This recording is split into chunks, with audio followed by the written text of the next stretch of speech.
मुझे नसीब में नए सिज सूर नवा अवां खे न चवां त ॿियो कंहिंखे चवां अवां खे न चवां त ॿियो कंहिंखे चवां मुंहिंजे नसीब में नए सिज सूर नवा अवां खे न चवां त ॿियो कंहिंखे चवां अवां खे न चवां त ॿियो कंहिंखे चवां ओया हुण तुण हथ में दिल दिल गिर में अलाए आहे लिखियल छा तकदीर में ओ अलाए आहे लिखियल छा तकदीर में राज़ी थी पोइ रुसण इहो न आहे रवा राज़ी थी पोइ रुसण इहो न आहे रवा अवां खे न चवां त ॿियो कंहिंखे चवां अवां खे न चवां त ॿियो कंहिंखे चवां मुंहिंजे नसीब में नए सिज सूर नवा अवां खे न चवां त ॿियो कंहिंखे चवां अवां खे न चवां त ॿियो कंहिंखे चवां उतां घुर्गे गितां ॻाल्हि बणे बि हुजे ओ यार चाकी बि ऐं सिंध अण बि हुजे यार चाकी बि ऐं सिंध अण बि हुजे मां रुअंदो अचां पर चाहियो तव्हां मां रुअंदो अचां ओ पर चाहियो तव्हां अवां खे न चवां त ॿियो कंहिंखे चवां अवां खे न चवां त ॿियो कंहिंखे चवां मुंहिंजे नसीब में नए सिज सूर नवा अवां खे न चवां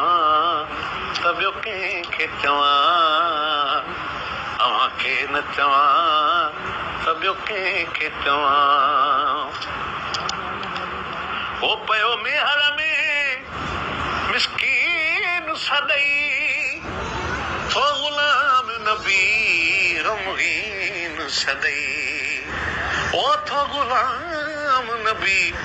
ग़मगीन सॾई ॿुधी सॾड़ा सुणी ओ मुंहिंजा साग सवां ॿुधी सॾड़ा सुणी करी साग सवां ॿुधी सॾड़ा सुणी ओ करी साग सवां अवां खे न चवां त ॿियो कंहिंखे चवां अवां खे न चवां त ॿियो कंहिंखे चवां मुंहिंजे नसीब में नए सिज सूर नवा अवां खे न चवां त ॿियो कंहिंखे चवां अवां खे न चवां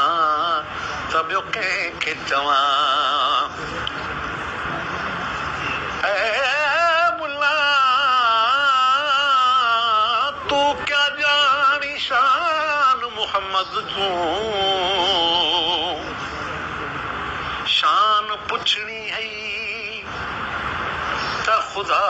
कोलूं पुछ या पुछ हज़रत अवैस कोलूं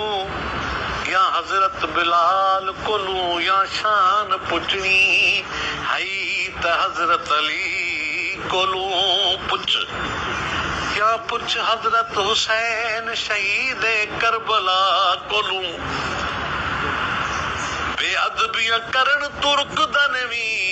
तूं बाज़ जा अपणिया हरकतां तूं बेअदबीअ करण तुर्क दनवी तेरियां लंबियां नमाज़ां किस कम दियां जे तूं दर मुहम्मद ते झुकदा नवी